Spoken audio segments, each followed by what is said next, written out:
Alright guys, Assalamualaikum warahmatullahi wabarakatuh. Bro Hans is back, football is back. Sorry guys, 2 minggu dekat 2 minggu aku tak upload video. Satu video pun tak ada. Bukan sebab malas, tapi La Liga lagi, aku ada radio lagi. Lepas tu aku balik kampung, ada one of the family members aku yang masuk hospital. So kita kena bertanggungjawab lah kan. Balik ke kampung, uruskan family. Apa yang patut. Baik, Bro Hans is back. Kita continue macam biasa. Tapi sebelum tu guys, sebelum kita start dengan discussion utama, sikit lah pasal malam tadi dulu. So game ketiga Asian Cup Qualifiers, Malaysia terus tanpa bolos dalam competition ni and terus skor 9 biji gol in total, tambah-tambah dengan skor 3-0 lawan Laos. Sikit lah pasal performance lawan Laos. Senang cerita Harimau original ni, boleh lah kata tak ada 7 player heritage tu. Walaupun 3 gol, Malaysia banyak betul waste chances depan gawang, tapi masih Arif Aiman, Dion Kus, Faizal Halim, hujung game tetap skor. Tak ada yang pelik. Tapi yang pelik apa? Indonesia lawan Arab Saudi ada 3 kali penalti. Dah lah 3 penalti for the first time lepas 3 game jumpa. Indonesia the GOAT kalah pada Arab Saudi. Nak lagi pelik, yang pernah carry Indonesia sebelum ni, Shin Taeyong, kena pecat baru 65 hari je. Itu selingan. Jiran kita mesti ada punya. Tapi back tu Malaysia Laos. Semenjak Laos reti tendang bola seumur hidup, rasanya memang sekali je tau pernah Laos menang lawan Malaysia. So neutral, tak ada happy, tak ada perasaan pelik-pelik tengok result ni. Lagipun faktor Padang untuk ambil kira apa, faktor waste chances. Kalau aku turun main pun pening kepala aku main Padang macam gini. Cuma dia. Aku rasa terganggu lah. First Padang lagi teruk daripada Padang tempat gajah bermain-main. Aku tengok game ni dah macam tengok lembaga yang main bola. Sama-sama sayup-sayup, tak nampak benda. Sampai gol pun tak nampak. Aku rasa Laos live stream game ni, entah dia guna apa, Nokia sabun ke, Nokia jamban ke, tak pun set daun dulu ke, teruk mat. Aku mampu bertahan tengok game ni seminit lebih je. Terus titik air mau pedih, tak kelakar Dah lah sambil layan game, sambil keluar bunyi noti WhatsApp masuk. Ini cerita betul. Aku check phone aku, tak ada pun WhatsApp masuk banyak kali. Rupanya lah dalam TV. Lepas tu keluar kotak tengah-tengah game, siap suruh apa, cucuk kabel. Aku jam betul lah. Apa-apa pun lagi 4 hari ada second game lawan Laos dekat Malaysia. Ambil faktor keterukan Laos since 2022, Laos cuma pernah menang 4 game dalam tempoh 4 tahun. 24 game turun, 4 kali je win Laos woi. Teruk benar. No wonder live stream pun macam tengok image 3GP. Tapi overall Malaysia dapat scrappy win in a scrappy match. Simple. Itu gula-gula lah senang cerita Kita kena beza apa yang berlaku atas padang dengan luar padang. Sekarang cerita luar padang. Back to reality. So pada tanggal 7 Oktober baru-baru ni, FIFA dah keluarkan satu disciplinary decision based on apa yang kita discuss video sebelum ni. Sebelum kita mula, aku rasa patut cerita pada korang yang tak berapa clear apa perbezaan player warisan dengan player naturalized, sebab ada yang confused juga sebenarnya. Okay, player naturalized ni player foreign yang dapat kerakyatan melalui legal naturalized process. Termasuklah faktor berapa lama duduk Malaysia, special talent, tanpa refer tu susul galur mak ayah atuk nenek dia orang lah. FIFA mention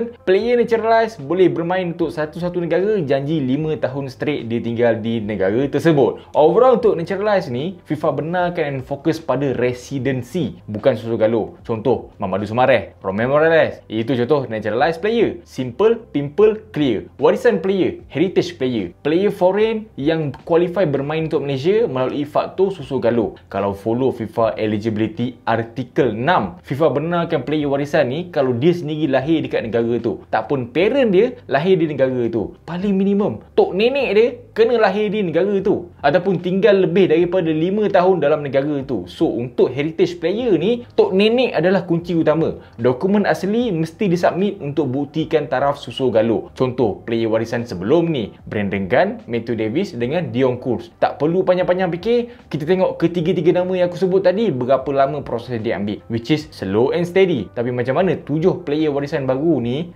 sepantas kilat dah macam batch, kurang berapa minggu sederap-berderap terus jadi warisan player. Aku ingat lagi masa match lawan Vietnam dengan batch ni masuk, ramai sebenarnya rakyat Malaysia yang pertikai taraf originality player ni, which is masa tu memang nampak macam toxic sikit lah kan. Orang dah ambil jadi player Malaysia, terima je lah banyak songeh pula kau. Sekali segala pertikaian tu, segala persoalan tu jadi sekarang sampai kena sanction. So besar perbezaan antara naturalized dengan warisan player. Naturalized dapat kerakyatan melalui residency. FIFA check berapa lama kau tinggal di Malaysia. Warisan pula wajib qualify verify through diri sendiri, mak ayah ataupun tok nenek. FIFA akan check dokumen susu galur. So isu sekarang ni yang FIFA tengah sanction ni bukan pasal kerakyatan yang Malaysia keluarkan, sebab itu hak local government lah kan, ikut suka engkau lah nak bagi. Tapi dokumen untuk warisan punya eligibility tak matching dengan rekod asli yang FIFA ada, which is itu yang kena tu. End up pada tanggal 7 Oktober, which is 2 hari lepas, 3 hari lepas, FIFA dah keluarkan satu londehan kenyataan pasal player warisan Malaysia, dekat mana tertulis based on original surat beranak yang ngatuk dan nenek player warisan ni, 7 orang ni semuanya bukan berasal daripada Malaysia. Maria Belén asal daripada Santa Cruz, Spain, disubmit asal Melaka. Carlos Rogelio asal Santa Fe, Argentina, disubmit asal Penang. Omar Heli Holgado asal Buenos Aires, ditulis asal Georgetown. Concepcion asal Roldan, Argentina, disubmit asal Penang. Nay de Oliveira dari Abercrombie, Brazil, this is Brazil, disubmit lahir di Johor. Gregorio Irazabal lahir di Vizcaya, Spain, dikatakan lahir di Kuching. Dan Hendrik Hebel lahir di The Hague, Belanda, asal Melaka pergi dia. Memandangkan aku orang Pahang, aku menunggu mana tahu ada CP-CP yang ada lahir di Pahang. Tak ada rupanya. Selain kecoh, kenyataan official FIFA ni sebenarnya dah bedal level credibility semua pihak dah sebenarnya. First FAM, second player, third orang tengah, 4 Kementerian Dalam Negeri sendiri, kerajaan sendiri. Memang on international level dipertikai. Isu utama, Malaysia submit birth certificate tok nenek mereka ni to make it appear as diorang ni lahir dekat Malaysia. FIFA dapat original cert, tengok-tengok lah. Yang dikata lahir Penang, Melaka, lahir di Batang Kali ni tak match dengan rekod yang FIFA ada. Itu yang kena force tu. Dan yang diorang kata FIFA dah approve dulu awal-awal tu, sebenarnya tidak ya. Itu cuma appeared eligible based on dokumen Malaysia hantar. FIFA kata nampak eligible tapi belum confirm. Tahu-tahu 7 player ni dah turun main untuk Malaysia. Bulan Januari dulu ingat, kerajaan dah bagi peruntukan 15 juta pada FAM dengan total 30 juta untuk development football Malaysia dan untuk fokus on Harimau Malaya. Aku tak sure lah, tapi denda 1.8 1.9 million yang FIFA kenakan tu partly guna dana ni jugalah kot, sebab almost 2 million kena denda dengan FIFA. Besar amount tu. So kenapa FAM dan player ni ada slim chances je untuk menang kes ni? First, artikel 22 FIFA code memang strict. Second, FIFA ada original dokumen. Semua susu galur player ni. Kalau menang kes, aku tak sure sejauh mana je boleh menang. Lagipun impact has been given. Credibility semua pihak sekarang ni, termasuk KDN, jadi persoalan orang. Third, enable eligibility ni directly impact that official match yang Malaysia main, dekat mana Vietnam kalah. Player itu score dan assist dan ikut pada sejarah FIFA dengan mana-mana country. Forged nationality claim ni memang FIFA akan kekal berkeras. Lagi-lagi kalau dokumen asli ada pada diorang. Cantik. Kalau ikut timeline scheme, tempoh untuk try draft player dalam national pun punyalah cepat. Agak tak masuk akal. Dalam masa 2 hari FAM submit nama 2 player ke FIFA, dan dalam cuma 1 hari ada lebih daripada 5 submission pada FIFA. Laju betul buat kerja. Lepas 4 ke 5 hari FIFA hantar balik letter yang based on fake info ni, diorang ni nampak eligible, and then semua player tu pun main Malaysia. Bila FIFA investigate, ikut civil registry record, jauh mat, mana datangnya asal Melaka. Dan lagi fishy, setiap submission tu semuanya doctored untuk ganti original birthplace diorang. Yang denda bermilion tu satu, yang kena ban setahun tu satu, reputasi Malaysia di pentas dunia tu satu.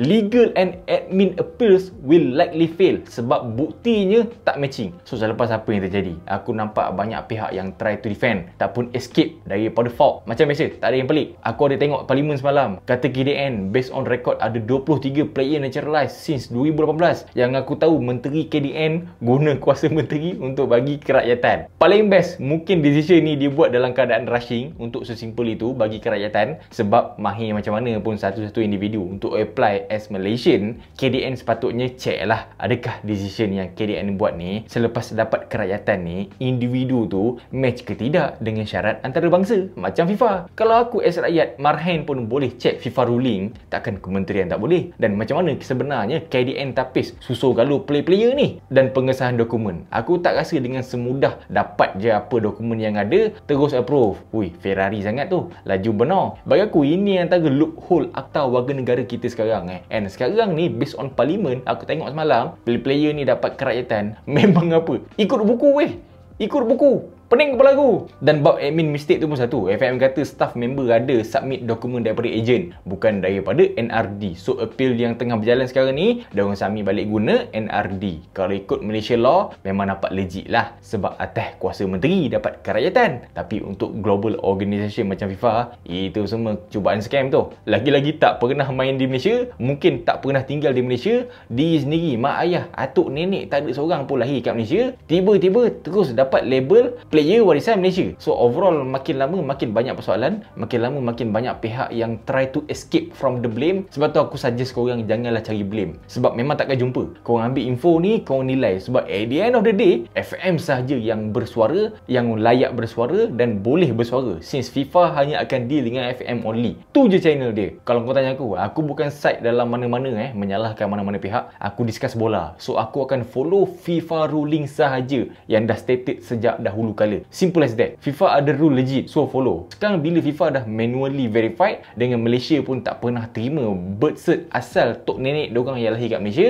diorang buat cert baru berdasarkan bukti lain. Birth cert tu pula yang FIFA kata tak betul, sebab terang-terang FIFA ada cert yang asal. Memang masuk akal, sebab kalau seorang dua tak ada birth cert asal, tak apa lagi. Ini sekali 7 orang terus weh, dalam tempoh kurang berapa minggu keluarkan semua birth cert baru. Ui, laju benar. Dan end of the day, even sah warga negara Malaysia melalui KDN naturalized, tapi FIFA ni masih ada syarat standard yang membuatkan player tak cukup syarat untuk wakil Malaysia. Sebab kan tok nenek tak lahir di Malaysia, in bracket dokumen palsu, dan diorang ni pun tak cukup tahun pun bukan takat main, tinggal di Malaysia pun mungkin tidak. So lepas apa yang jadi ni, nanti ni kalau FIFA tak benarkan juga mati-mati 7 player ni main untuk Malaysia, adakah kerakyatan as soon as possible yang KDN bagi tu kena tarik balik? Renung-renungkan, kita discuss di ruangan komen. Lagi pula bila tengok rupa semua 7 player tu satu pun tak ada yang berupa Malaysia, at least ambil lah kan rupa macam Lingard ke, ada juga rupa orang ni 9, makan sepoteh tak gitu. Guys, kita menanti apa lagi drama dalam situasi FIFA Malaysia ni. Stay tune. Mana-mana yang baru tengok Forest Studio, make sure korang tekan subscribe dan tekan tepi tu like, share. I'll see you in the next video. Aku Bro Hans. Thanks for watching.